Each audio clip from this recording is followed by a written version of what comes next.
अस्सलाम वालेकुम। मैं हूं फैसल तारिड़।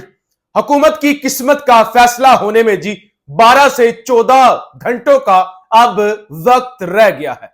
इस्लामाबाद हाई कोर्ट के अंदर जो आज से 1.5 महीने पहले फैसला महफूज हुआ था, वो फैसला कल सुनाया जा रहा है कि क्या जस्टिस तारिक महमूद जहांगीरी, जो कि इस्लामाबाद के 3 हलकों के हवाले से इलेक्शन ट्रिब्यूनल के केसेस सुन रहे थे, जिस पर चीफ जस्टिस आमिर फारूक ने स्टे ऑर्डर दे दिया था और उसके बाद फैसला महफूज किया था कि क्या तारिक जहांगीरी साहब इन केसेस को सुनेंगे या नहीं सुनेंगे, क्या वो गैर जानबदार जज हैं या नहीं है।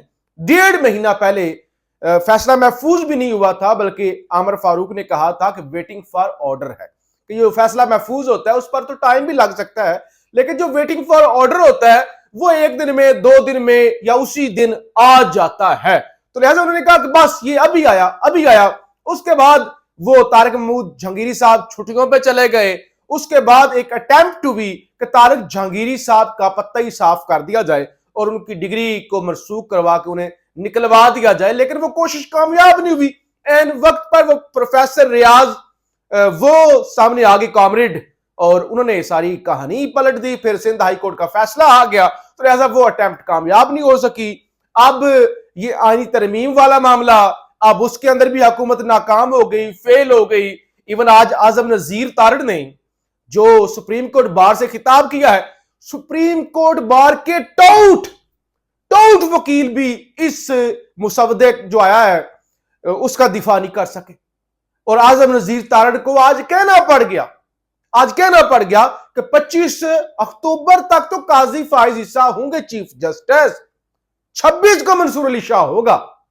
और फिर उन्होंने कहा कि हाँ वो था, हमारे पास ना तजवीज थी कि सिविलियन का फौजी ट्रायल होना चाहिए, वो थी हमारे पास तजवीज। वो बाद में पीपी की मुखालफत हुई, वो मौलाना की मुखालफत हुई, तो हमने ड्रॉप कर दी। तजवीज थी और हम तो ये भी कर सकते थे मेरिट के मुताबिक कि जो नई हम आईनी अदालत ला रहे हैं उसके चीफ जस्टिस मौजूदा चीफ जस्टिस हो, यानी काजी फाइज साहब, लेकिन हमने उसको ओपन छोड़ दिया। और क्या ले दे हुई, क्या वकला ने छतरोल की आजम नजीर तारिड़ की। वैसे जरा भी कोई शर्म वाला इंसान होता ना तो वकला को मुंह दिखाने वाला नहीं था। वो लोगों ने कहा, ये कुछ वकला ने कहा कि आजम नजीर साहब, काजी पहले थोड़ा मुतनाजा हो गया है जो आप उसके लिए मजीद जो है ये गड्ढा खोद रहे हैं। तो बहरहाल हुकूमत होगी मुकम्मल तौर पर नाकाम। मैं आपको बताता हुआ आ रहा हूं कि एस्टैब्लिशमेंट तपी हुई है। वो तो कहते हैं जाहिल है, नलायक है, रोटियां फाड़ने वाले हैं, निकम्मे हैं, निखट्टू हैं, जाहिल है, बदबख्त है। इन्होंने हमारा बेड़ा गर्क कर दिया, हम पर बोझ बने हुए हैं। ना हमारा दिफा मीडिया पे कर सकते, ना किसी और जगह पे, ना कोई टका टोकरी जो गई है ही नहीं, ना बंदे है ना बंदे की जात है। तो उसके बाद वो जो आप खबरें चलवाई गई, वो जी नवाज शरीफ ने तरमीम रिजेक्ट की, नवाज शरीफ उठ कर चला गया, नवाज शरीफ ने जो है वो बगावत की और फिर न्यू लीग के वुज़रा ने नंबर बंद कर दिया और वो निकल गए। तो अब एस्टैब्लिशमेंट उससे और ज्यादा गुस्से में। तो अब वो सारा स्क्रिप्ट ही जब पिट गया तो एस्टैब्लिशमेंट ने इस हुकूमत का अचार डालना है।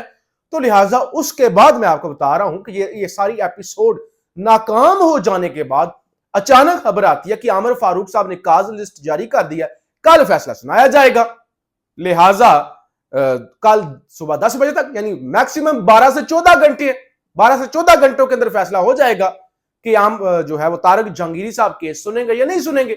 और अगर फैसला आ गया कि तारिक जहांगीरी साहब की कोई वजह नहीं है, जो इल्जामात लगे तारिक जहांगीरी पर, उनको तो खुद आमिर फारूक ने रिजेक्ट किया कि आप होते कैसे हैं कि आप कहें कि तारिक जहांगीरी साहब जो है वो बाइस्ड है, कोई चीज साबित करें, कोई ऐसी चीज, तो कोई चीज साबित नहीं हो सकी। तो लिहाजा अगर फैसला आ गया तारिक जहांगीर साहब के हक में कि वो केस सुनेंगे, स्टे खत्म हो गया, तो इसका साफ मतलब है उन्होंने रिकॉर्ड तो पहले से तलब कर रखा है, पहले से फॉर्म 45-47 से मंगाए हुए हैं। तो फिर इस्लामाबाद वाली सीटें तो जाती रहेंगी और फिर काजी जिसको मिले कुछ नहीं सिवाय बदनामी के, जो रुसवाई के गए खड्डे के अंदर दफन हो गया है, तो फिर अगर वो भी पंजाब वाले ट्रिब्यूनल को काम करने की इजाजत दे दे, तो लिहाजा ये हुकूमत अब लगता है कि बचने वाली नहीं है। ताकतवरों के भी होश उड़े हुए हैं ना, करें क्या। इलेक्शन कमीशन ने कल फिर इजलास बुला लिया है। अब क्यों इतने इजलास हो रहे हैं, मैं आपको वजह बताता हूं। वजह नंबर 1, बिलावल ने कह दिया कि मंसूर अली शाह होंगे चीफ जस्टिस अगले। अताउल्लाह तारड़ ने कह दिया कि मजबूरी है, अब क्या करें, और ऑप्शन ही कोई नहीं, रास्ते ही बंद। आजम नजीर तारड़ ने आज कह दिया, लिहाजा वो मंसूर अली शाह जिसने पहला फैसला दिया 8 जजेस ने, दूसरी वजाहत दी, अगला 26 को चीफ जस्टिस बन रहा है, अभी आईनी तरमीम का कोई पता नहीं है कि आईनी तरमीम पास होगी भी या नहीं होगी। आज आखिरी कोशिश हुई, आज अब मौलाना ने बड़ा वाज़ेह फैसला सुनाया ना कि इस मुसद्दे को हम रूढ़ी रद्दी की टोकरी में फेंकते हैं और हमें ये मुसद्दा काबिल कबूल नहीं है। हम अगर इस आईनी तरमीम के साथ जाएंगे तो हमें जो कौम ने इमानत दी है उसमें खयानत करेंगे। वाज़ेह ऐलान किया। अब मौलाना ने मुल्तान के लिए निकलना था तो भागे भागे भागे भागे मोहसिन नकवी आए। मोहसिन नकवी आजाद सेनेटर, बंदा पूछे चलो नून लीग एक जमात है, पीपल्स पार्टी एक जमात है, चाहे टाउट है जमात है, उनका कोई मौकफ होगा, कोई मैनिफेस्टो होगा, और तुम तो आजाद हो, तुम किसकी तरफ से आते हो मुज़ाकरात करने के लिए? तो मौलाना निकल रहा था घर से, बस उन्होंने कहा मौलाना जरा 5 मिनट, जरा 5 मिनट चले चले चले, बात करनी है। तो जबरदस्ती मौलाना के साथ बिठाया। उन्होंने कहा चलो बात कर लेते हैं, इतना मेरे पास टाइम नहीं है, चाय की चुस्की आपने लगानी है तो लगा ले, वरना मैं तो निकल रहा हूं मुल्तान के लिए।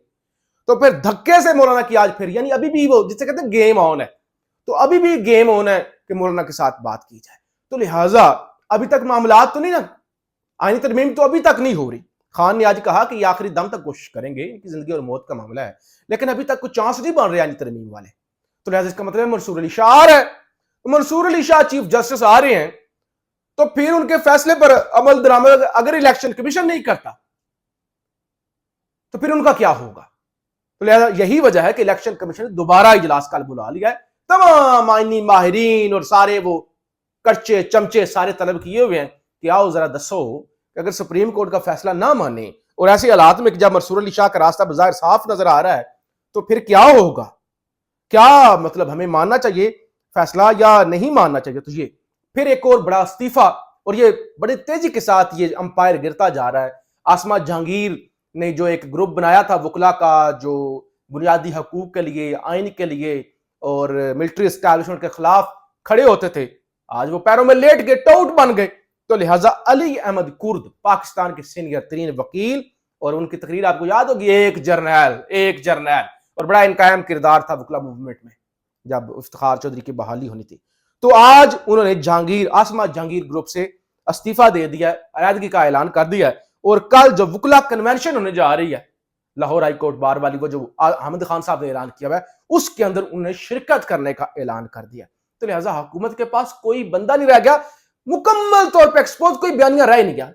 वो जो कहते थे बिलावल जूनियर भुट्टो जूनियर है, वो जूनियर जरदारी तो है, जूनियर जरदारी तो आप उसे कह सकते हैं, भुट्टो नहीं हो सकता। तो लिहाजा वो जो नजरियाती लोग भी थे ना, वो भी आज इन पर थू थू कर रहे हैं। अभी मैं सुन रहा था मुस्तफा नवाज खोखर को ARY पे, उन्होंने कहा यार डूब के मर जाना चाहिए, ये पीपल्स पार्टी मर जाना चाहिए, ये दिन देखने से पहले कितने बड़े ये टाउट और इतने इस तरह ये बुरी तरह लेट जाए।